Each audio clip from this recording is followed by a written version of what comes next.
What's up, guys? This is Boondocks, and right now I want to talk about the brand new weapon that came out, the Sibear, which is this big fucking ice hammer. Now, this thing's pretty cool. Similar to the Jack-a-Tag, another big ass hammer. In fact, its stats are pretty much exactly the same outside of status chance. It has unique effects depending on what combos you pull off. So, for starters, if you use the slam combo, you're going to cause these ice spikes to appear. And of course, you always have the hammer's big fucking ice spike combo, similar to the Jack-a-Tag, which is a lot of fun to use. Additionally, if you use your block combo, when you're done with that, you're going to cause ice spikes. Or if you use the spin to win combo, you cause ice spikes at the end.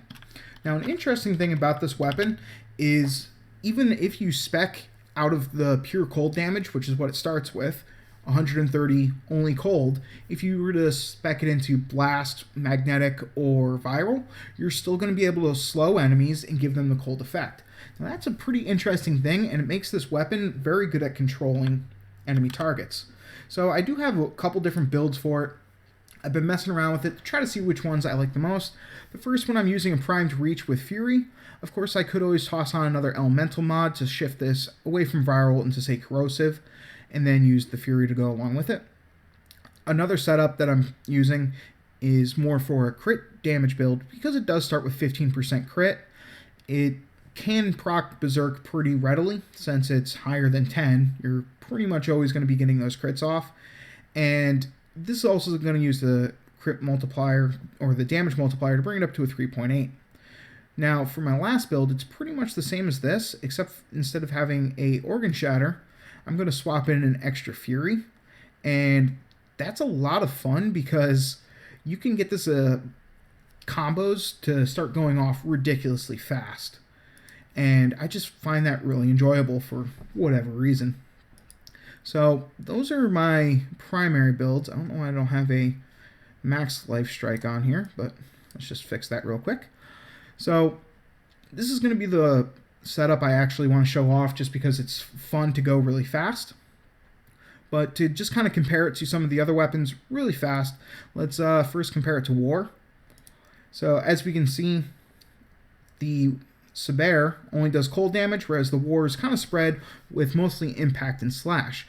Now, a lot of people would actually say doing pure cold damage is better than doing mostly impact damage, as impact is pretty negatively affected by most classes in the game, or most enemy groups in the game. Of course, the War having slightly higher overall damage will have higher damage in all of its other areas as well as having a 20% status chance and 20% crit, so it's going to get better effect out of the Berserk build. With that being said, if we compare it to the Jack-a-Tag, which is the go-to control hammer, control melee weapon, it actually has the exact same damage. If you were to add these all up, 0.5 to 0.5, that'll give you a 20. Add the 6 on here, that's 130 with primarily impact damage versus 130 pure cold. The only difference is the Jack-a-Tag actually has a shit ton of status chance when compared to the Sibear, which kind of sucks because you would think that the Sibear, being an elemental weapon, would have a higher status chance than it does with only 10%. It's pretty painful as far as trying to apply the actual statuses are concerned.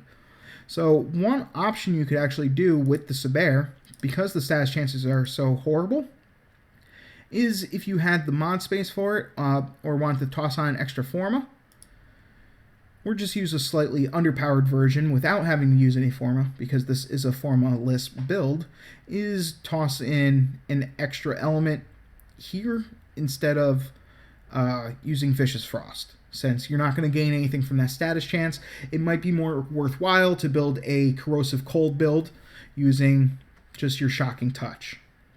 Alright, so it would look something like, let's pop that off. We'll pop that off for now. Put that right here. Now we have corrosive cold, which will give us more top end damage, and then we can use the lower ranked life strike to round it out. So that's another possibility right there. Of course, you can then change your crit mods and Berserk. But for now, I just kind of want to show this setup off a little bit. And this will also show that you can still get the cold proc even when doing no cold damage. So let's go show this really fast by spawning 20 level 80 corrupted lancers. Make sure I also get some of my energy up and go into Defy. So for starters, I really like this setup because once you get a couple crits going, you start attacking fast as shit. And to me, that's just really hilarious when you have a big-ass hammer. Yeah. I mean, just look how fast you start attacking with this fucking thing with Berserk plus Fury on it. And there you can see that we got a cold effect off, just using regular melee attacks. Now, one thing I've noticed is, whoa, got launched a little bit further there than I meant to. Why are you not doing the slam? There you go. Too far away? Yep, too far away.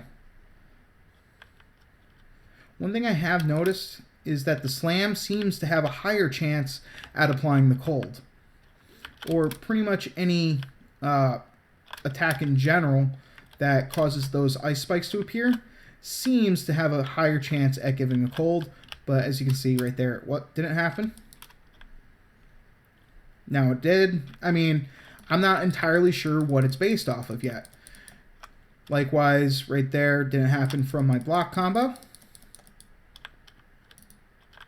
And again, didn't happen from the block combo, though the enemy did just die outright. So probably wouldn't have been able to see the cold proc on him anyway. The fact that it is a hammer and you're going to get these knockdowns regardless, though, does make this an insane control weapon. Because not only will you... Oh, you got the cold effect on.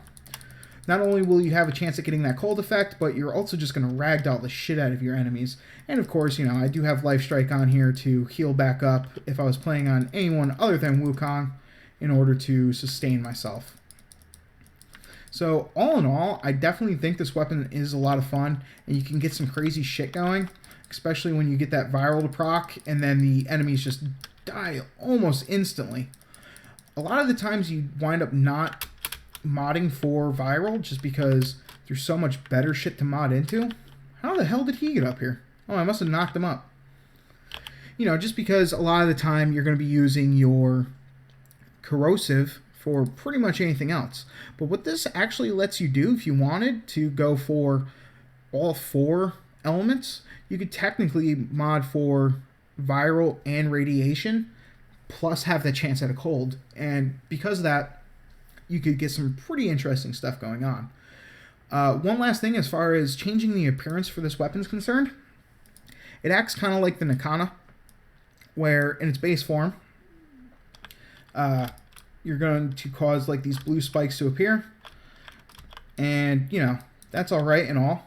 But if you want to change the color of it, and you come in and then you change this over, you come back out and, okay, there you go.